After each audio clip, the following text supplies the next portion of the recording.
Cube Radio.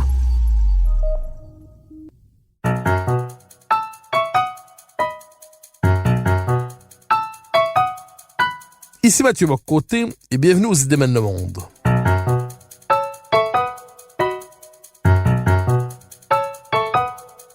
Nous chercherons à comprendre, à travers le regard des intellectuels québécois et européens, les grands débats qui façonnent notre monde.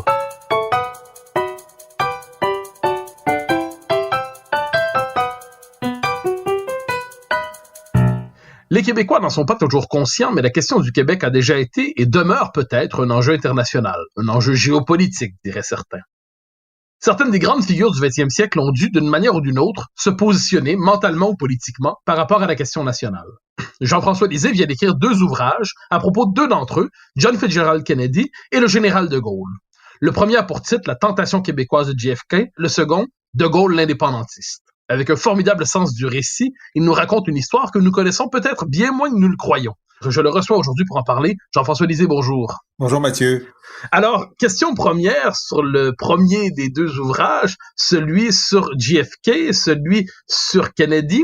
Alors, question première à propos de cet ouvrage, on a l'habitude de dire que la question du Québec ne suscite pas véritablement d'intérêt aux États-Unis, elle suscite même de la méfiance, mais ce n'est pas le cas de John Fitzgerald Kennedy. Vous nous dites, comment expliquer le fait que Kennedy ait d'une certaine manière été un cas d'exception dans la politique américaine et qu'il témoignait d'une forme de sympathie discrète pour la cause nationale québécoise? Alors, vous avez raison, c'est une exception. Et puis, je le dis très clairement en début de livre, là, généralement, pour les Américains, surtout pour les Américains de la génération qui était aux affaires dans les années 60 et 70, l'indépendance, pour eux, ça renvoie à la sécession, c'est-à-dire à la guerre de sécession américaine, le moment le plus tragique de leur histoire interne et le plus meurtrier aussi. Et donc, d'une part, ils ont cette aversion à l'idée qu'on peut séparer une entité existante.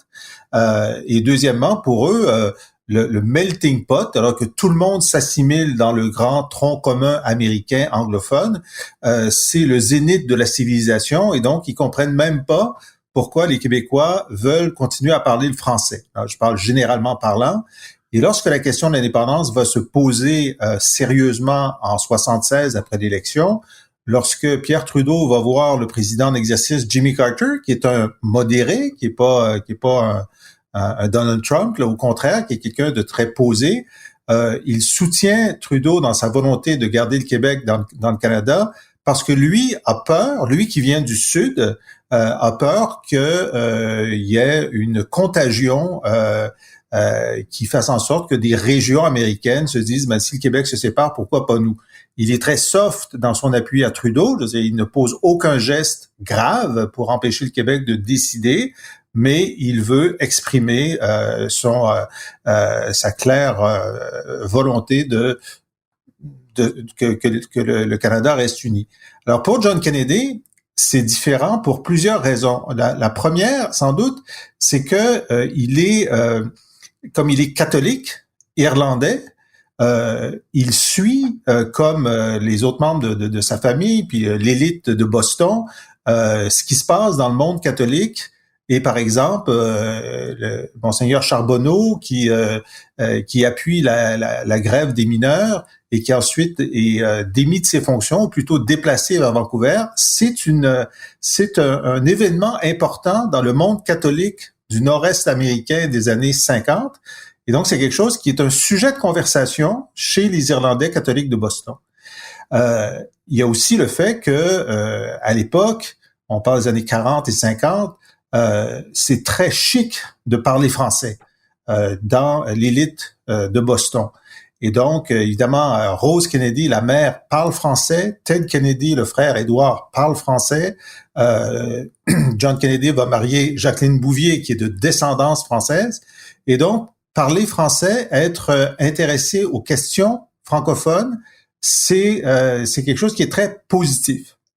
Bon, troisièmement, et là, ce qui est incroyablement distinct et singulier pour Kennedy, c'est que il veut devenir président. Pour devenir président, il veut d'abord être membre de la Chambre des représentants, donc député, et ensuite sénateur. Pour devenir sénateur du Massachusetts, il faut acquérir ou neutraliser l'important vote canadien-français ou franco-américain. Et donc, il est confronté à devoir courtiser les francophones du Massachusetts. Et le francophone le plus influent, c'est le curé de Lowell, Massachusetts, Armand Morissette, qui est un confident de Jack Kerouac, qui est un personnage politique important du Massachusetts. Et il se trouve qu'Armand Morissette est parmi l'infime minorité de gens aux États-Unis qui est favorable à l'indépendance du Québec. Et comme Kennedy est un peu otage de Morissette, ben, il doit l'écouter, qui lui raconte combien ce serait important que le Québec soit souverain. Et donc, il ne dit pas qu'il est d'accord tout de suite, Kennedy, mais c'est son premier contact est un contact qui est statistiquement insignifiant dans la probabilité, mais Armand Morissette est un point de passage obligé, et donc c'est son premier contact avec l'idée même d'indépendance se fait dans les années 50 au moment de sa campagne sénatoriale. Retour au personnage d'Armand Morissette, une figure tout à fait singulière qui va effectivement peser dans la construction de la vision québécoise de JFK. Ça nous amène à cette question très particulière qui est celle de la pesanteur appelons ça du lobby ethnique canadien-français aux États-Unis, dans la Nouvelle-Angleterre à l'époque. Alors, aux États-Unis, les lobbies ethniques ont tendance à peser sur la vie collective. Les Irlandais se sont organisés et pesaient sur la vie collective, les Polonais, les Italiens, les Canadiens français un peu moins, comme s'ils n'étaient pas parvenus à se constituer comme un lobby qui pèse autant. Aujourd'hui, même, la trace canadienne-française est peut-être davantage effacée que d'autres aux États-Unis. Pourtant, à travers le père Armand Morissette, on peut dire que la question québécoise s'est exportée aux États-Unis. D'une certaine manière, on peut dire que c'est un écho du nationalisme canadien-français à l'intérieur de la vie politique américaine des années 50-60. Oui, et encore là, c'est une exception. Alors, dans ce récit exceptionnel de la tentation québécoise de Kennedy, Morissette est lui-même une exception. Il faut dire que les Irlandais catholiques avaient investi le Parti démocrate, avaient investi les organisations municipales aussi, donc étaient influents et organisés. Les Canadiens français étaient un peu par opposition aux Irlandais parce qu'ils se battaient au sein de l'Église catholique, Irlandais contre francophones, pour savoir s'ils allaient avoir des services en français ou en anglais. C'est la ligne de fracture. Et est-ce que les évêques allaient être des anglo-irlandais ou des franco-américains? Ils se sont battus là-dessus énormément. Mais donc, par opposition aux Irlandais, les franco-américains étaient républicains, mais ils n'investissaient pas le Parti républicain. Ils constituaient un groupe électoral important. Alors donc, il fallait que Kennedy convainque Morissette, qui était un républicain, qui était proche du sénateur sortant Henry Cabot Lodge, qui est une figure importante dans la vie politique américaine. Donc, il fallait qu'il convainque Morissette d'amener ses électeurs à abandonner les républicains pour voter démocrate, ou du moins de le neutraliser. Alors, c'est pourquoi Morissette, lui, finalement, dira, sous le charme de Kennedy, il dira je vous laisse décider, en fait, plutôt que de donner une consigne de vote. Et Kennedy faisait publier dans les journaux francophones une photo où on le voyait avec Morissette, ce qui laissait entendre que Morissette lui était favorable. Alors, c'est comme ça que même si les francophones n'étaient pas une force organisationnelle, ben, il fallait compter leurs votes et il fallait les neutraliser. Alors, deux questions à partir de là. Kennedy, par ailleurs, témoigne, vous nous le dites bien dans l'ouvrage, d'une sensibilité particulière aux différentes questions nationales à travers le monde. Évidemment, il avait probablement la mémoire familiale de la question de l'indépendance irlandaise. Il a l'intuition de l'éclatement des empires européens. Donc, on est devant quelqu'un qui a une sensibilité pour la question nationale. À quel moment, par ailleurs, sachant cela, à quel moment confesse-t-il d'une manière ou de l'autre sa sympathie, disons-le comme ça, pour la cause québécoise? Justement, c'est parce que dans les années 50, on est en pleine décolonisation et lui-même, contrairement au reste du Parti démocrate, qui est relativement frileux sur ces questions, prend position pour l'indépendance algérienne, pour l'indépendance vietnamienne. Donc, les Américains sont pas encore engagés dans la guerre du Vietnam, donc il prend une position à ce moment-là. Il faut dire ici que sur la question irlandaise, donc l'Irlande a obtenu son indépendance, mais les Irlandais et Kennedy veulent que l'Irlande du Nord, qui est toujours un territoire britannique à l'époque et qui l'est toujours encore aujourd'hui, mais à ce moment-là, Kennedy, bien que sénateur démocrate, dit on veut que l'Irlande du Nord fasse partie de l'Irlande, de la Grande Irlande, et donc il est d'accord pour séparer, entre guillemets, une partie du Royaume-Uni pour l'intégrer dans un pays qui s'appelle l'Irlande. Donc, pour lui, l'idée qu'on puisse décomposer même un pays occidental avancé comme le Royaume-Uni n'est pas tabou à cause de sa filiation irlandaise. Alors donc, sur ces questions-là, il prend des positions avancées pour un démocrate. Et dans l'idée de la décolonisation, il faut dire que certains Américains éclairés, j'en ai rencontré un certain nombre, dans les années 50 et 60, trouvaient que le Québec était en situation coloniale et faisait le même lien que plusieurs indépendantistes québécois des années 60 disaient, nous sommes une colonie britannique ou américaine et il faut se dégager de ça. Cette vision anticoloniale, chez Kennedy comme chez d'autres, faisait partie des raisons pour lesquelles il pouvait se sentir favorable à l'indépendance du Québec.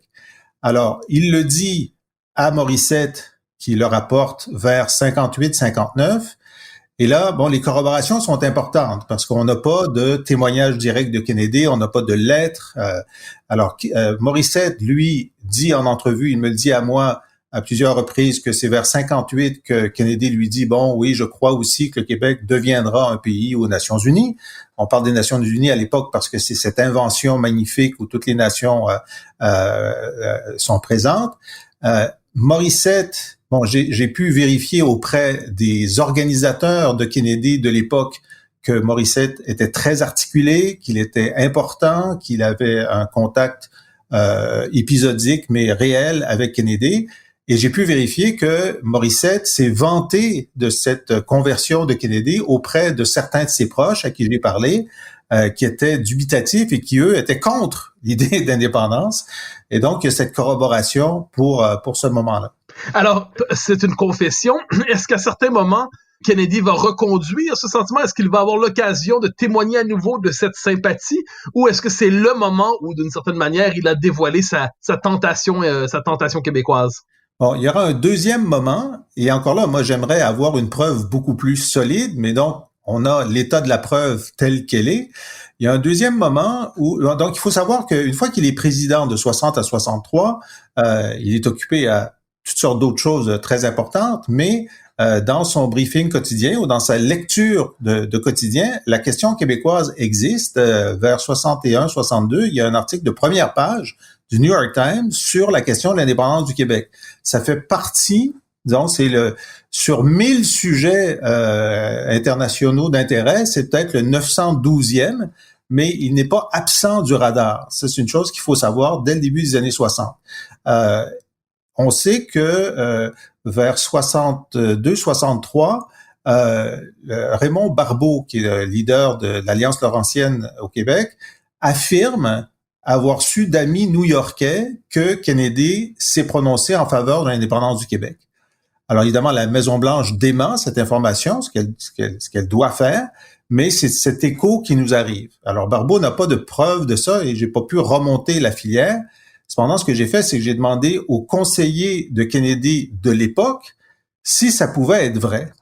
Et son secrétaire d'État, Dean Rusk, m'a dit, écoutez, une fois, on a abordé la question québécoise en tête-à-tête, Dean Rusk avec Kennedy, et Kennedy m'a dit, évidemment, l'intérêt des États-Unis, c'est que le Canada reste uni, mais n'insistons pas. N'insistons pas. Alors, c'est intéressant que Kennedy dise ça. Et lorsque je demande à Dean Rusk, vous qui le connaissiez, est-ce qu'il aurait pu dire en privé qu'il était favorable à l'indépendance? Il me dit, bien sûr, c'est le genre de choses qu'il disait. Et plusieurs de ses amis et conseillers m'ont dit ça, en particulier Larry O'Brien, qui est un de ses plus proches conseillers et qui est un Irlandais aussi d'origine. Il disait, ça lui ressemble. C'est le genre de choses qu'il disait en privé. Alors, je pense pas qu'on aurait eu un moment où Kennedy, si la question s'était posée pendant sa présidence, aurait pesé sur la question politique publiquement, mais privément, ça faisait partie de son univers mental. Alors, avant de passer à votre deuxième ouvrage sur le général de Gaulle, j'aimerais vous poser une dernière question. Appelons ça la question de l'indépendance au-delà de Kennedy. Est-ce que les indépendantistes québécois, après Kennedy, ont trouvé néanmoins des interlocuteurs sensibles d'une manière ou de l'autre, pas nécessairement des partisans, mais des gens qui reconnaissaient leur légitimité ou qui voyaient un intérêt dans la cause nationale québécoise, dans la classe politique américaine, après le moment Kennedy, ou est-ce qu'on peut dire qu'ensuite il y a une forme de grande éclipse qui ne s'est jamais terminée? En fait, il y a eu beaucoup de compréhension. Très peu d'Américains, en fait, on n'en trouve pas d'Américains de la classe politique disent qu'ils sont favorables à l'indépendance du Québec. Ça ne se trouve pas. Politiquement, c'est très très difficile à tenir. On a trouvé des gens, des gouverneurs, des sénateurs qui disaient bon, c'est aux Québécois de décider, quelle que soit leur décision, on sera des amis et des partenaires. Ça, c'est très facile à trouver. Mais de la sympathie pour l'autonomie québécoise, de la sympathie pour des revendications québécoises, surtout chez les politiciens du nord-est américain, il y en avait plein. Mais de là à franchir la ligne de l'indépendance, c'était très difficile, sauf, et là c'est un retournement de l'histoire, lorsque Ronald Reagan est président dans les années 80, au début des années 80, Pierre Trudeau a une politique très nationaliste canadienne et assez hostile aux investissements américains. Et là, il y a un moment où, par opposition à Trudeau, une partie de la droite républicaine flirte avec René Lévesque et les indépendantistes. Comme Jesse Helms, par exemple? Jesse Helms, par exemple. Alors, oui. Ça met René Lévesque dans une situation de très grand malaise parce que ces gens-là, certains d'entre eux, dont Jesse Helms, avaient été associés même à la ségrégation américaine. Et donc, il est en mauvaise compagnie idéologique, mais pour un bref instant, pendant quelques années, pour enquiquiner Trudeau, une partie de la droite américaine joue la carte québécoise. Ça se termine avec l'élection de Mulroney, évidemment, en 84, parce que là, les républicains ont un interlocuteur canadien valable, et c'est la fin de cette petite éclipse.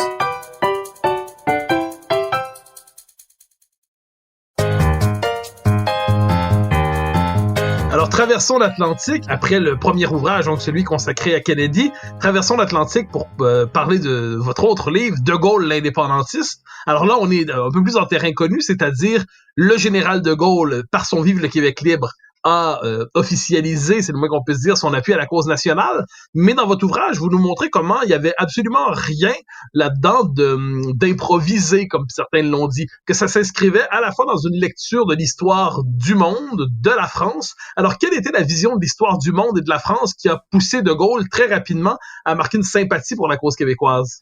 Ben, c'est encore là, il y a quelque chose de très singulier chez de Gaulle. Et bon, par rapport à tout ce qui a été écrit jusqu'à maintenant, donc on a au début, lorsqu'il a crié Vive le Québec libre, des gens disaient ben il sait pas ce qu'il dit, puis c'est pas ce qu'il a voulu dire, bon. Et ensuite il y a eu des ouvrages qui ont montré oui, il savait ce qu'il voulait dire, il a voulu forger le moment. Et moi, à mesure de mes lectures, je me suis rendu compte, mais c'est pire que ça. Je veux dire, c'est pire que quelqu'un qui a voulu, en 67, dire quelque chose d'important. Voilà quelqu'un qui était indépendantiste depuis longtemps et envers et contre tous. Alors, c'est pourquoi j'appelle de Gaulle l'indépendantiste, parce que ce n'est pas un moment dans la vie de Gaulle, c'est une conviction qu'il a construite et que quelqu'un d'autre n'aurait pas construite. Alors d'abord, ce qui m'a fasciné, c'est que de Gaulle, exilé à Londres, il fait son appel aux Français, mais 2 semaines plus tard, il fait son appel aux Canadiens français. Et il leur dit, vous comprenez mieux que tous la détresse française. Mais pourquoi est-ce qu'il dit une chose pareille? T'sais, qu'est-ce qu'on a à voir là-dedans?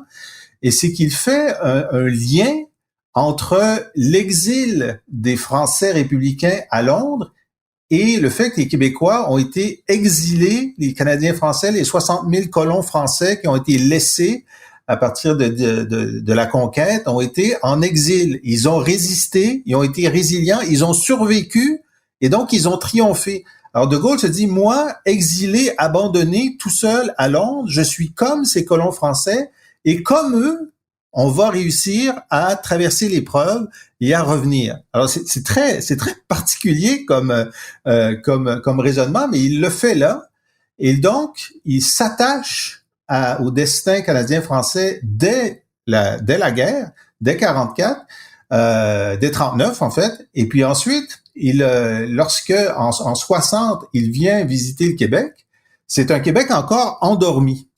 C'est un Québec endormi qui ne remet rien en cause. Il visite le Québec alors qu'il fait une tournée internationale importante et il a des enjeux géopolitiques importants. Le Québec ne lui apporte absolument rien là-dedans. En fait, il arrive après la mort de Duplessis, après la mort de Paul Sauvé. C'est Antonio Barrette qui fait l'intérim, mais il y aura des élections plus tard. En fait, c'est le pire moment pour venir, pour établir des liens avec qui que ce soit. Et lorsqu'il repart déçu de cette visite, et pourtant, c'est le moment où il dit qu'il devient indépendantiste. C'est le moment où il dit, je perçois que ça marche pas, le Québec dans le Canada, et donc le Québec deviendra indépendant, et c'est ainsi qu'il faut agir. Et à partir de 60, on a des traces de conversations, ensuite de notes qu'il écrit en 63, 64, 65, et là on voit que c'est quelqu'un qui a décidé que le Québec deviendrait indépendant et qui veut agir en ce sens-là, alors que il est bien seul à penser ça. Alors, De Gaulle, indépendantiste, il inscrit ça aussi, donc une sympathie pour la cause québécoise, il inscrit ça aussi dans une lecture du monde, c'est-à-dire on est à l'époque des deux blocs, on est à l'époque des soviétiques d'un côté et des États-Unis, des démocraties occidentales de l'autre, et De Gaulle, lui, continue de croire aux nations alors que certains les croient périmées. Donc, est-ce qu'on veut dire que de ce point de vue, De Gaulle a aussi une compréhension très fine de la question nationale en elle-même, alors que pendant la guerre froide, certains voulaient l'éclipser? Oui, lui, ce qu'il veut, c'est il veut que la France soit grande. Hein? Il dit puisque la France n'est plus une grande puissance, si elle n'a pas de grande politique, elle n'est plus rien. Et la France n'est elle-même qu'au premier rang. Bon, et donc il veut que la France soit grande et elle ne peut pas être grande s'il y a deux blocs qui sont en train de dominer l'ensemble du monde. Donc pour lui, il faut créer une troisième voie. On n'appelle pas ça encore les non-alignés. Mais il veut qu'autour de la France se crée un mouvement qui soit ni américain ni soviétique. Évidemment, s'il y a une guerre, il va être du côté des Américains contre les Soviétiques. Mais en attendant, il veut construire une zone d'influence qui suppose une détente entre les deux blocs. Et donc, il va essayer de limiter ou de contrecarrer la puissance américaine dans tout le bloc non soviétique, et il va multiplier les audaces qui va mettre les Américains toujours sur la défensive dans ses interventions. Mais il se dit aussi, et il faut savoir que le mouvement de décolonisation, lorsque De Gaulle arrive, c'est lui qui met la dernière touche à une quinzaine d'indépendances de pays qui étaient des colonies françaises. Et l'indépendance de l'Algérie, qui est la chose la plus difficile à faire parce que l'opinion française est contre et une partie de l'armée est contre. Bon, il réussit à la faire quand même en quelques années. Et là, il dit la France, c'est la France qui a inventé l'idée d'autodétermination pour les peuples, ce qui est, enfin, on peut en débattre, mais en tout cas, c'est ce que lui le pense. Et la France doit être à l'avant-garde de l'autodétermination des peuples. Et si, dit-il, nous, on a donné l'indépendance à l'Algérie, pourquoi les anglophones ne donneraient pas l'indépendance au Québec? Et donc, il inscrit la question du Québec dans la question des nations indépendantes, mais aussi dans la question des nations qui résistent à l'envahissement anglo-américain. Et c'est pourquoi le Québec est vraiment au point de rencontre, au point de convergence, d'à la fois de sa volonté d'indépendance pour les nations, d'affaiblissement de l'influence américaine, de progression de l'éclat français, parce que lui, il voit dans le Québec moderne, il est très proche de l'évolution du Québec de la Révolution tranquille, et il voit l'accélération de sa modernisation, et il dit ce sera un grand peuple.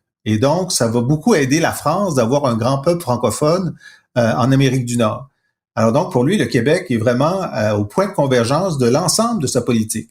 Alors, on se transpose vers le fameux discours. Qu'est-ce qui va pousser le général de Gaulle à venir au Québec en 67? Quel est le point de départ, finalement, qui l'amène à traverser l'Atlantique avec le Colbert, qui l'amène à venir ici? Et comment sera-t-il accueilli une fois qu'il met les pieds au Québec? Alors moi, ce qui m'a beaucoup intéressé, c'est son état d'esprit. Alors, de Gaulle, il le dit sur le navire le Colbert qui le fait traverser l'Atlantique pour arriver à Québec. Il dit à un de ses proches, « Je n'ai jamais été aussi bouleversé qu'avant d'arriver au Québec. » Et ça, c'est intéressant parce que voilà quelqu'un qui a évidemment participé à la libération de son pays, à la construction de la Cinquième République. C'est celui qui a dit aux Américains de quitter le sol français avec les troupes pour sortir de l'OTAN, qui est allé contredire les Américains au Cambodge en disant qu'ils devaient quitter le Vietnam. Alors pourquoi est-ce que la question québécoise le trouble davantage que les autres? Ça, c'est extraordinaire.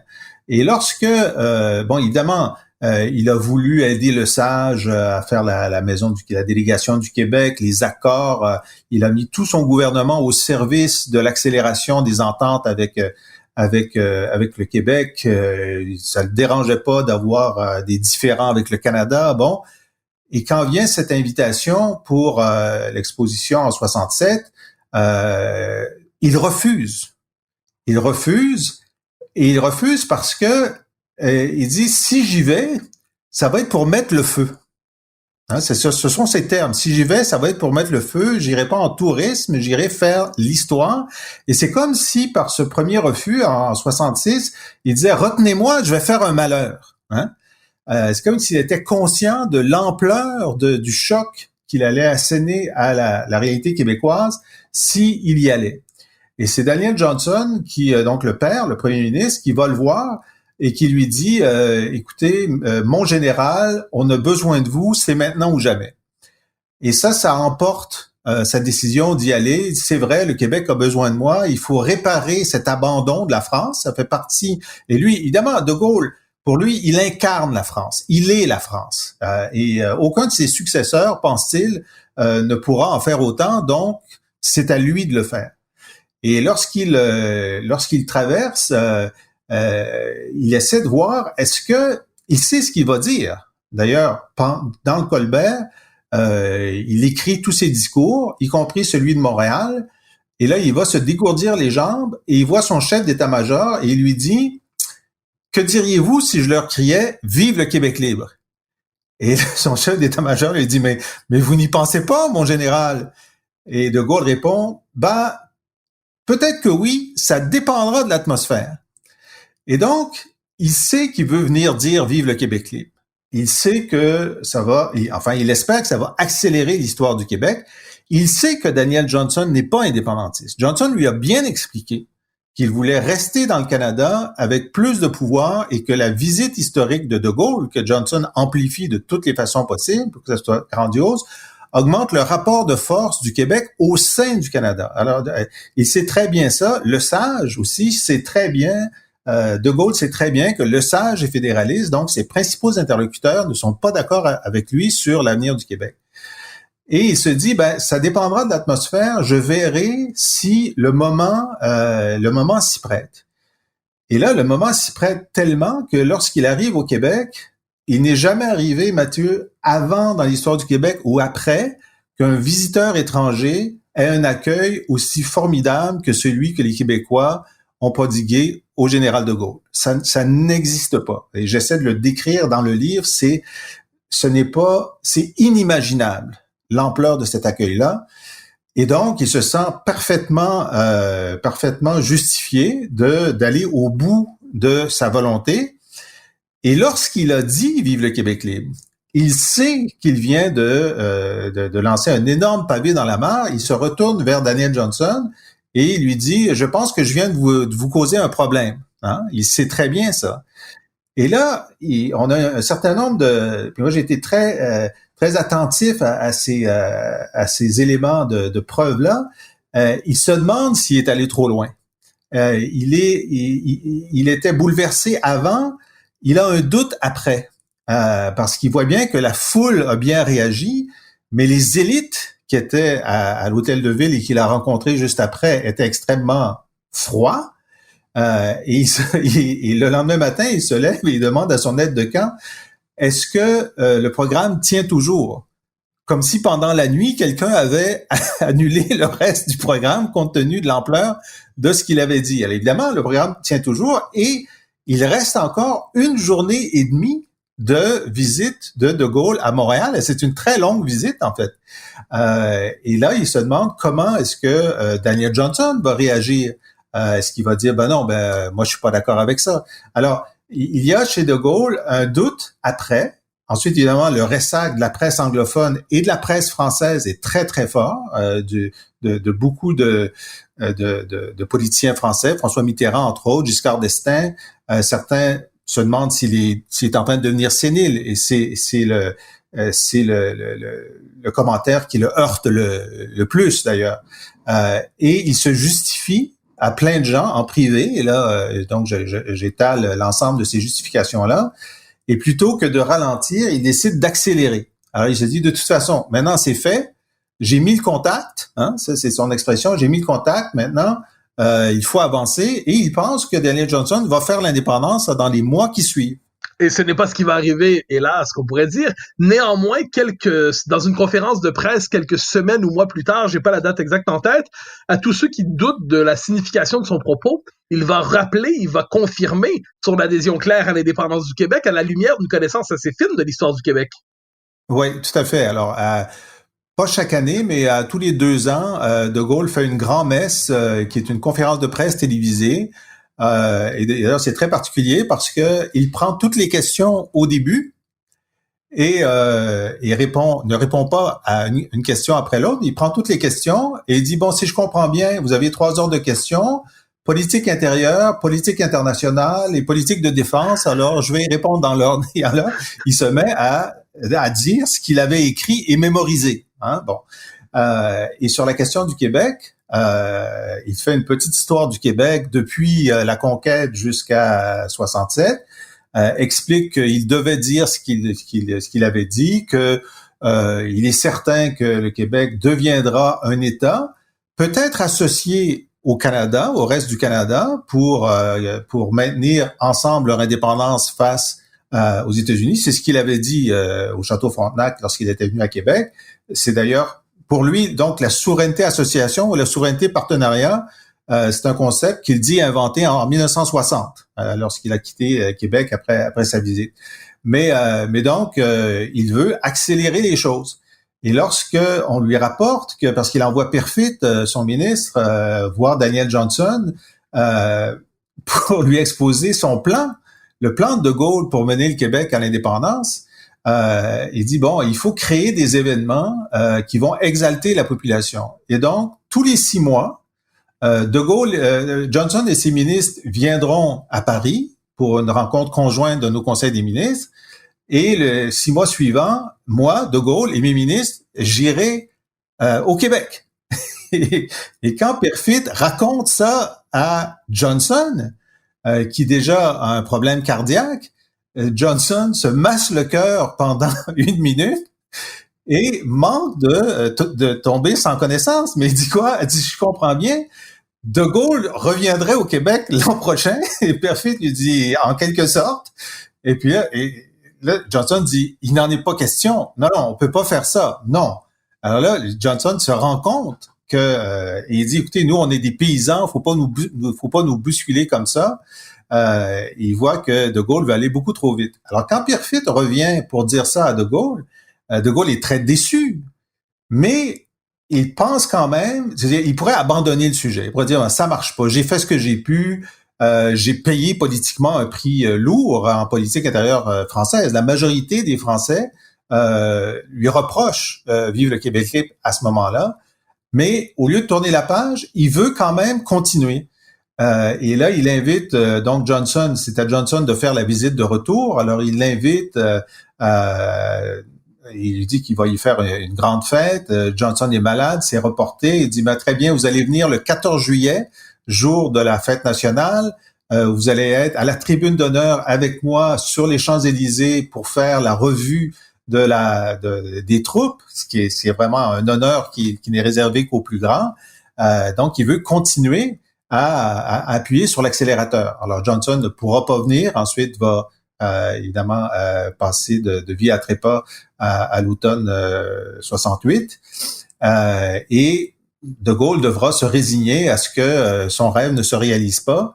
Mais jusqu'à la fin de sa vie, il a continué à dire que un jour, le Québec sera indépendant. Alors, dernière question puisque nous nous rapprochons de la fin de l'émission. Kennedy, il n'y a pas vraiment eu de suite, c'est le moins qu'on peut se dire. C'était une tentation québécoise discrète, confidentielle, que vous révélez finalement. Dans le cas de Gaulle, les circonstances sont un peu autres. Il va fixer un cap qui va engager l'ensemble de la classe politique française durablement dans l'appui au Québec libre. Est-ce qu'on peut dire que De Gaulle, de ce point de vue, a structuré la politique étrangère française dans une perspective pro-québécoise qui a duré et qui dure encore? On peut dire que c'est une construction commune de Gaulle et du Québec. C'est-à-dire que les progrès du Parti québécois après la visite de Gaulle ont constamment rappelé aux gaullistes que ce n'était pas une folie ce qu'il avait dit, qu'il y avait un peuple en marche pour son indépendance. Et en 76, lorsque René Lévesque devient premier ministre, un homme qui avait beaucoup critiqué De Gaulle, Giscard d'Estaing, à l'époque du Vive le Québec libre, reçoit Lévesque, lui donne la Légion d'honneur contre le vœu des Canadiens et dit cette chose qui n'est pas du tout diplomatique. Évidemment, c'est pas Vive le Québec libre, personne ne va répéter Vive le Québec libre, mais Giscard dit la France va accompagner le Québec dans ses choix. Et ça veut dire s'il y a un choix à faire entre le Québec et le Canada, nous allons choisir le Québec. Et d'habitude, les grandes puissances ne disent pas à l'avance ce qu'ils vont faire en cas de conflit. Ils essaient d'éviter ça. Et donc, c'est quand même une déclaration forte qui vient de l'héritage du gaullisme et du fait que les Québécois sont en marche vers, pense-t-il, l'indépendance. Et à gauche, au Parti socialiste, François Mitterrand est un constructeur de l'Europe. Il est très défavorable aux nations. Un jour, il dira « les nations, c'est la guerre ». Mais se développent des appuis aux indépendantistes, y compris à gauche, au Parti socialiste, Michel Rocard en particulier, et même Mitterrand devra dire, écoutez, si le Québec fait ce choix, on n'aura pas d'autre choix que de l'accompagner, même si c'est pas son premier choix. Il pense que c'est pas dans le sens de l'histoire.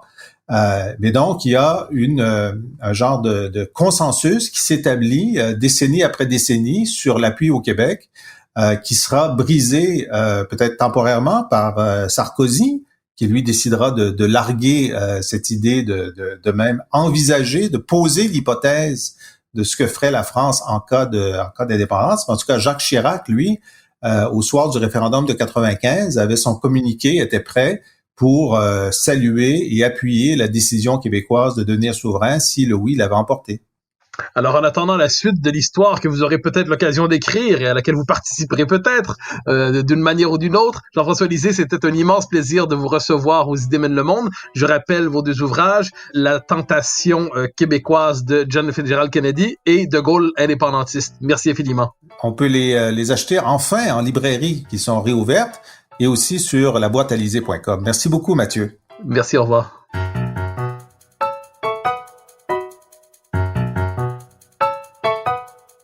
Chers auditeurs des Idées mènent le monde, vous pouvez faire connaître le balado sur vos réseaux sociaux en partageant les épisodes que vous aimez. Cela nous donne à chaque fois un fier coup de main pour faire découvrir le balado. Ainsi, si vous écoutez sur une autre plateforme que Cube Radio, laissez-nous un commentaire. C'est encore une fois un geste qui nous permet de faire connaître la série au plus grand nombre. Merci à vous d'être à l'écoute.